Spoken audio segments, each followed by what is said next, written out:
Hey there, thanks for watching. I posted my financial details to the case study section of the Mr. Money Mustache Forum, and let me tell you, I got punched in the face repeatedly, hard. It was awful. There was blood everywhere. I mean, it was messy and gory, but ultimately I came away with some really helpful hints and tips on things that I can do to improve my financial outlook. Ultimately, it was helpful. And I'm here to share the good, the bad, and the ugly. And there's a lot of ugly, let me tell you. So if you're interested, keep watching.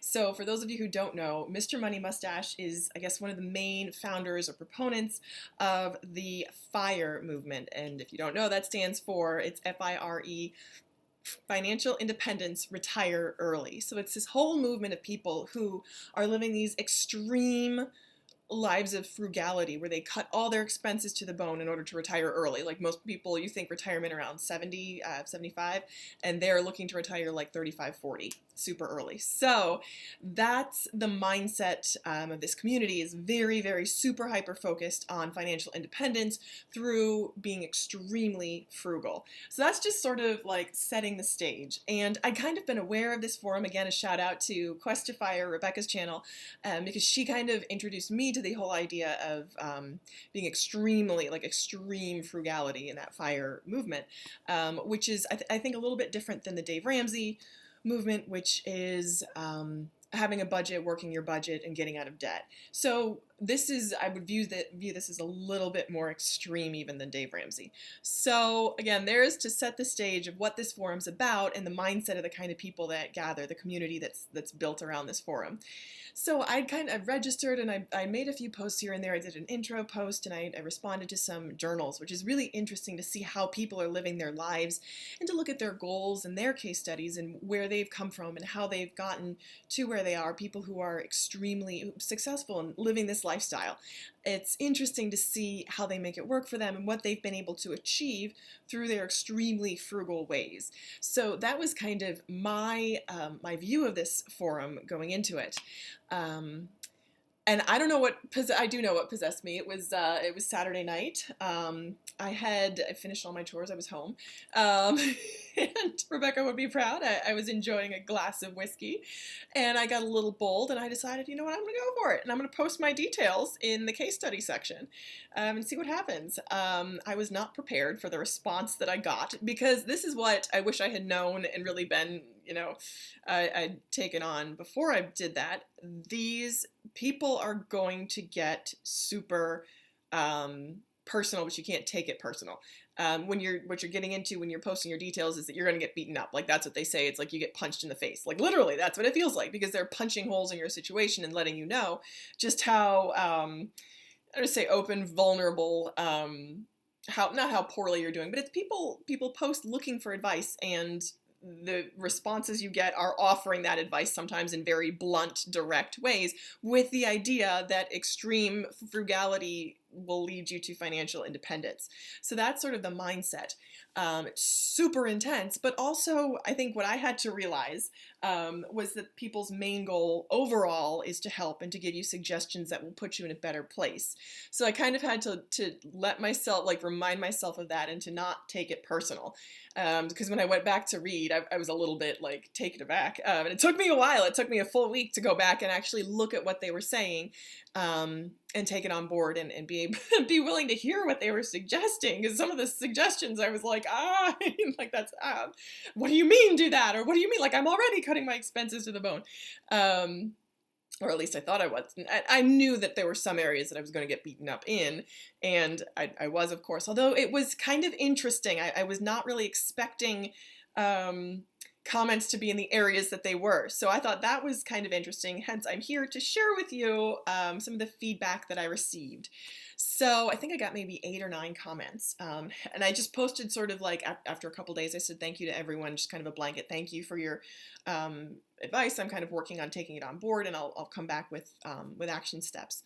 So the comments kind of fell into a few different categories. I'd say there are maybe 6 or 7 categories that they fell into. And the number one comment that everyone had was on the tithe, because I tithe on 10% of my income.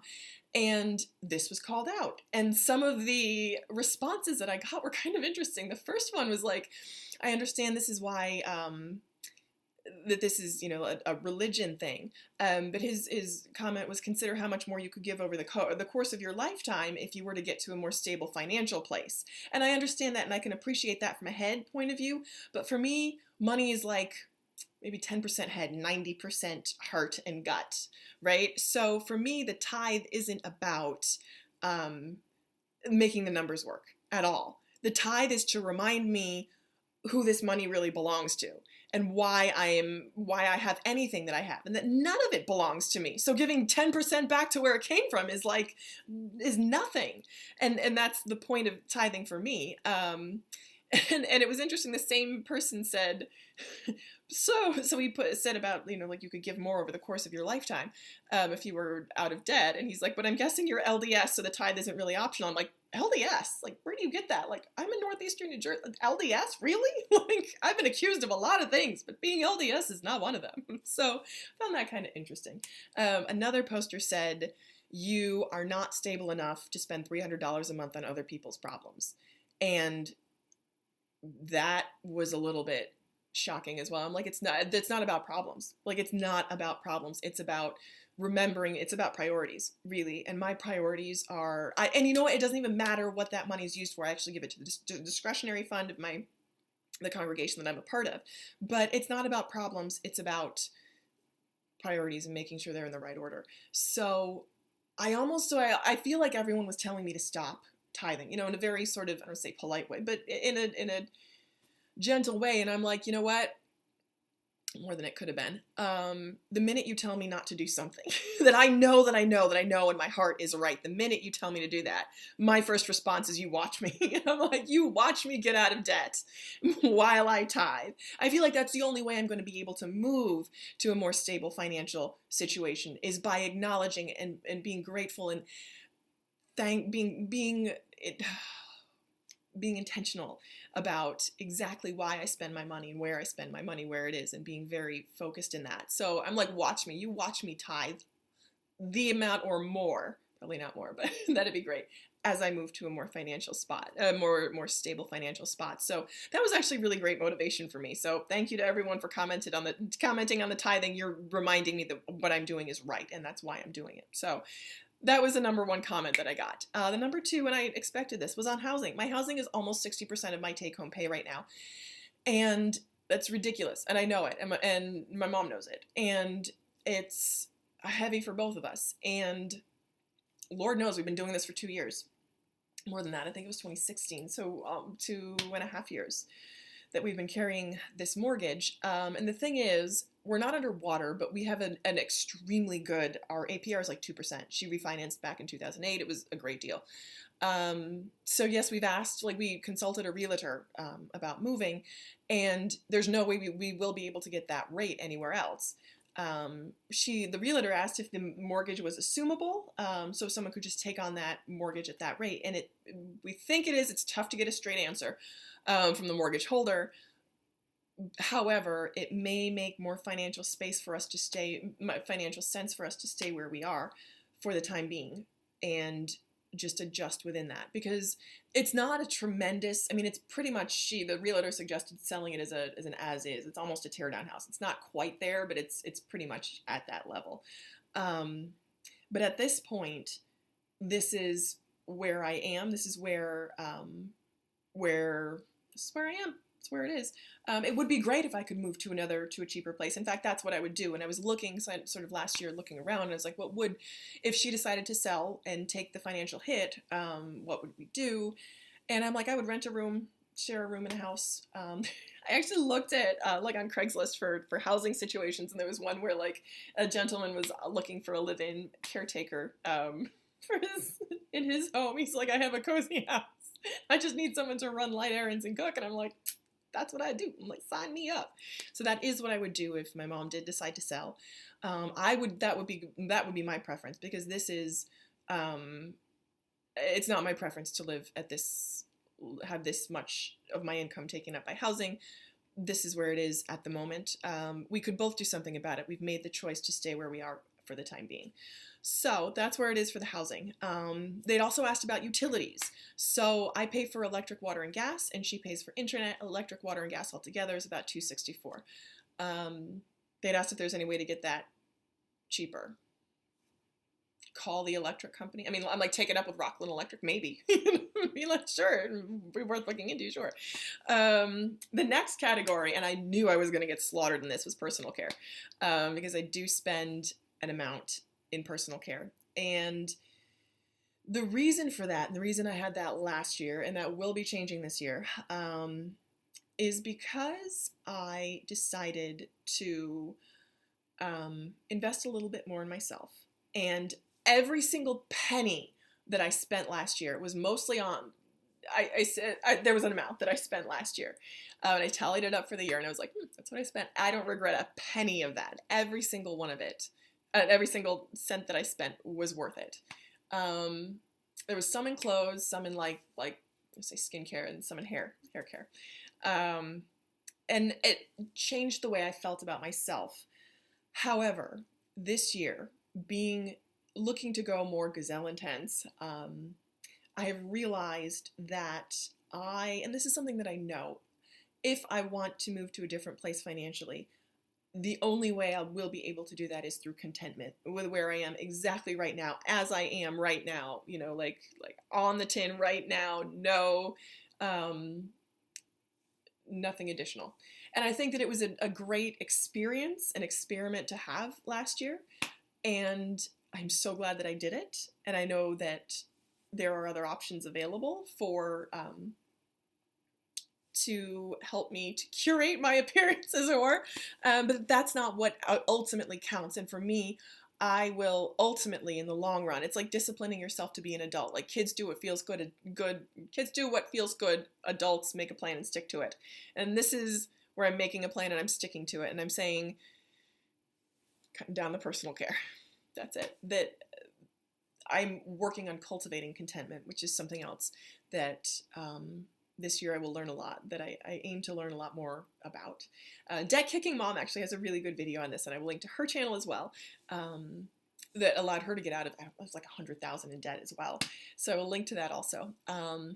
So the rest of the comments had to do with my lifestyle, like the variable categories. And I thought they were actually pretty helpful, but interesting, because I kind of felt like I was like getting kicked in there a little bit, because I thought that, again, that I was already like really cutting it to the bone, but they offered some suggestions. So the first category was in the area of gas, and they were like, how are you burning so much gas a month? And I'm like, what? Like, what are you talking about? Like, I spend 150 on gas. Like, I drive to work and that's basically it. But they rightly said, so it's about 50 gallons, 150 gas is about $3 a gallon, and that's about 1,200 miles per month. Like, what are you doing? My round trip commute is 20 miles per day. So there's that. And then it's like a 40-mile trip on the weekend for weekend errands. And where's the rest going? So for my side hustle, I was going down south to source inventory. So that was one place the income was going. I was also making some side trips to see friends as well. So it never occurred to me like that category felt like a really tough one to sort of cut down, because it's not like I'm joyriding, like I'm out there like riding around just for fun. Like I'm going places and I'm doing things. And it sounded super basic, but someone's like, have you considered clustering your errands together? And I'm like, yes, I consider clustering my errands. Like, yes, like I'll like do the grocery store on the way home from work rather than like making an extra trip. But I have to say that they really made me open my eyes to how I could be cutting down in that area. I'm already cutting down the trips that I'm making to source inventory and looking for alternate ways to get that, which I had always been part of the plan. So going forward, my gas costs should decrease, which is a positive thing. So someone else suggested a cheaper phone plan, and I'm like, cheaper than $50 a month? Like, that's pretty cheap. Like, I'm on Virgin Mobile month to month, no contract. Like, it's not like I have like a Verizon or anything fancy, and the Virgin Mobile's unlimited everything. So I'm like, seems pretty cheap to me. But someone mentioned the idea of an MVNO, so I'm going to look into that, which is a mobile virtual network operator. So I will look into that. I will research cheaper phone plans. Groceries was another area, and I'm like $200 a month. USDA recommends $50 per person per week, so I am right within those guidelines. However, the fire community is all about cutting it to the bone, and someone's like, you should be able to get that down to half, and I'm like, half of 200 for real, $100 a month for groceries? Like, I know rice and beans, like I get like rice and beans, but for real, like what are you buying? Like I guess like if I could for sure do that. If I bought, I would get like a big thing of eggs and a big thing of greens and call it a day. Sure, why not? It's not ideal, but sure. The majority of what I buy is produce, and I'm talking like cheap produce. I'm talking like potatoes, onions, cabbage, carrots. I'm actually going out to go grocery shopping now. So like I will try to cut that down to, and I'm cooking for 2 people. So it's not like, I think I'm already doing pretty good because I'm only doing 200 as opposed to 400, which the USDA, by the way, government guidelines recommend. But I will try to cut that down. And at that point, it's like you gotta kind of weigh like cost benefit, like the amount of time you put into meal planning and trimming your budget versus, how much is your time really worth? So, or activities that could be spent in revenue generating activities. So I'm kind of working with that. And the last category was in the area of lawn care, which I realize this is an expense. It's only in the summer months, and we carry over a balance because it's a lot. And someone gave me crap because I pay for lawn care and I also pay for a gym, and they're like, "Are you kidding me?" And I'm like, "Okay." So if we were to do, we absolutely could do our own lawn. I've done it before, mow our own lawn, absolutely. I don't own a working lawnmower at present, so I would have to invest in a working lawnmower, which at this point would be more than the balance I owe for the lawn service. And it's like, it costs like $30 a week is how much it is. They come once a week and they only mow the lawn, and it takes them like 10 minutes and that's it. And I am happy to pay that. And my gym is $30 a month. And it would be the situation where you'd have to pay for 3 months in advance. And they charge you a fee if you were to get out of it. I've been a member for 5 years. I love the classes. I love the people. It's retro fitness, so it's not even like a brand name anything. I'm like, it's $30. I can't, to me, that's worth it. And it would cost more to join again. I have a friend. I actually joined because she joined 4 years ago. And I just stayed the whole time. She quit and actually came back and then quit again. So that's like, there's like $100 setup fee depending on when you join. But I've just stayed a member the whole time and I've loved it. So that was a suggestion. I'm like, oh yeah, that's good. I could consider that. I could consider buying a lawnmower, spending 2 hours of my time to mow the lawn, and everything else that comes with it, because the guy that comes, it's like a big giant industrial ride-on mower, and he just like zips around. If I did it, it would be at least an hour to get set up, and then everything else that comes with it and the maintenance of the mower. It just, for me, because I'm not geared that way, it just wouldn't make financial or time sense. I could spend that 2 hours doing a lot of other stuff that would actually be generating income. So I'm happy to pay the $30 a week. And we'll budget for that better in the future. So those were the comments that I received, and here are my action steps really quickly, because this video is already super long. There are 7 action steps. Number 1, track down and tally up how much I have in retirement, because that was a question that they asked that I didn't really have a clear answer to. I know that I have a 401k that rolled over into an IRA, and that's about $4,000. And that will help me get a better picture of my net worth, which I'm actually excited to see. I just haven't done the work to actually do that. So that's on my list of things to do. Number 2, groceries. I will be more intentional in my spending. Gas, I will research cutting down in ways that I can, maybe trips that I can either postpone or group together. I will look into cutting down on my gas. Research cheaper phone plans for sure. Build up savings. Yes, I am doing this. As you've heard from my side hustle, I'm taking a quarter and putting that directly into savings as I work to pay off debt as well. Number 6, I will absolutely think about buying a lawnmower and mowing my own gas. I will think about it. I will tell you I will probably not do it, but I will think about it. And number 7, I will research ways to cut down in housing, potentially taking in a renter, again, this is, I don't really see this as being likely, because I know that it would take more energy, effort, time, expense all across the board to make the house renter ready, because right now it's not. So, but that's something we'll absolutely look into. So that is a quick, not really quick, but that is a summary of my experience on the Mr. Money Mustache Forum case studies subforum. And overall, I am super grateful for everyone that took the time to comment.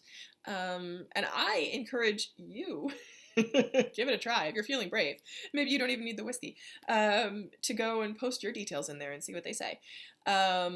Again, I appreciate the overall purpose of that forum is to move people toward financial independence quickly, and that is what I'm aiming to do, although my quickly might not be as quick as other people's. So that's where it is. Thank you so much for watching. If you've made it this far, I hope that you will keep watching. Thanks.